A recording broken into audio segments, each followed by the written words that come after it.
नमस्कार।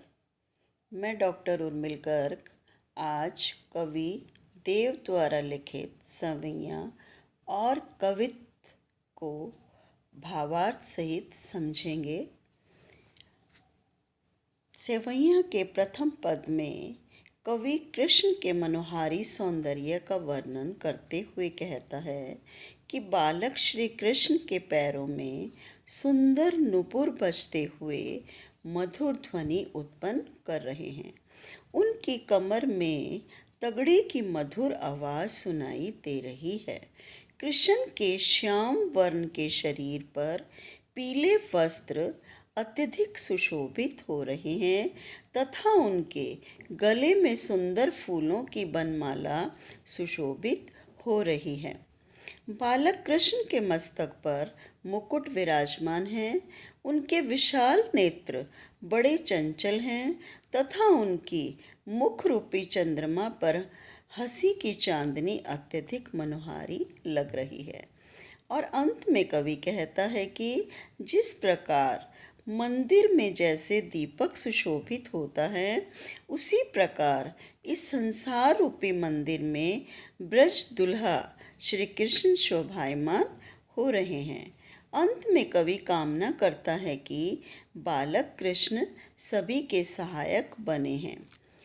इस पद की भाषागत विशेषताएं हैं।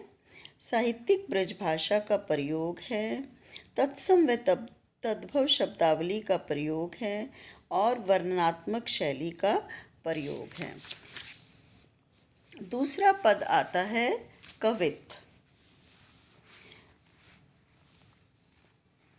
इस पद में कवि कहते हैं कि बसंत ऋतु के आगमन पर बसंत ऋतु रूपी शिशु के लिए वृक्षों की डालें पालना बन गई है। नए पत्ते कोमल बिछोना बन गए हैं। बालक बसंत के शरीर पर फूलों का झबला अत्यधिक सुशोभित हो रहा है और आकर्षक लग रहा है। वायु स्वयं उसका पालना झुला रही है तथा मोर और तोता उस बालक बसंत से बातें कर रहे हैं।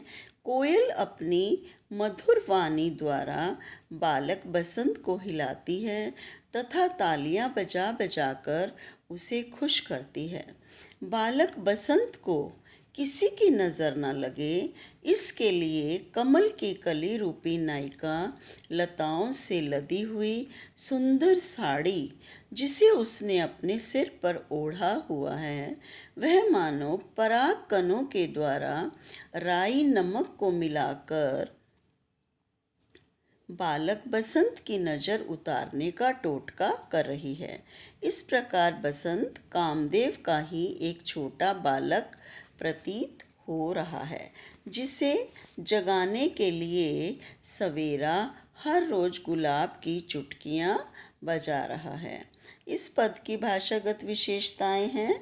साहित्यिक ब्रज भाषा का प्रयोग है। माधुर्य गुण सर्वत्र व्याप्त है।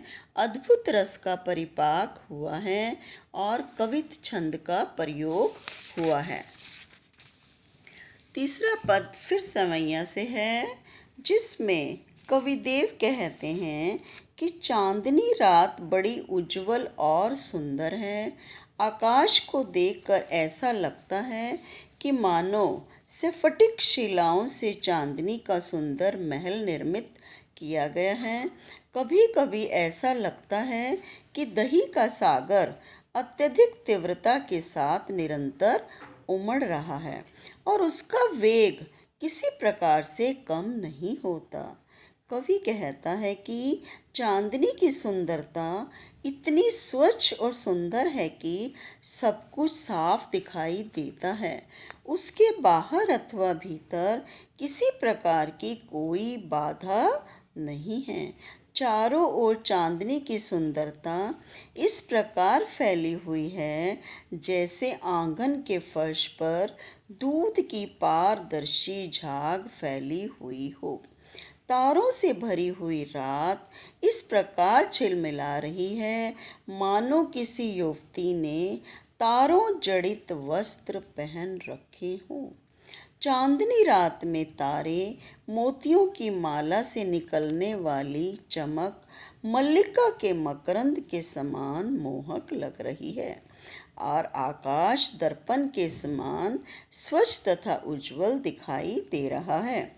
उसमें सुशोभित चंद्रमा तो प्यारी राधिका जी की परछाई सा दिख पड़ रहा है। और इस पद की विशेषताएं हैं, साहित्यिक ब्रजभाषा का प्रयोग हुआ है, प्रसाद व माधुर्य गुण सर्वत्र व्याप्त है, कवित छंद का प्रयोग है, व्यंजना शब्द शक्ति की प्रधानता है, अनुप्रास उपमा रूपक व अन्य कई अलंकारों का वर्णन हुआ है, दृश्य बिंब का प्रभावशाली चित्रण है।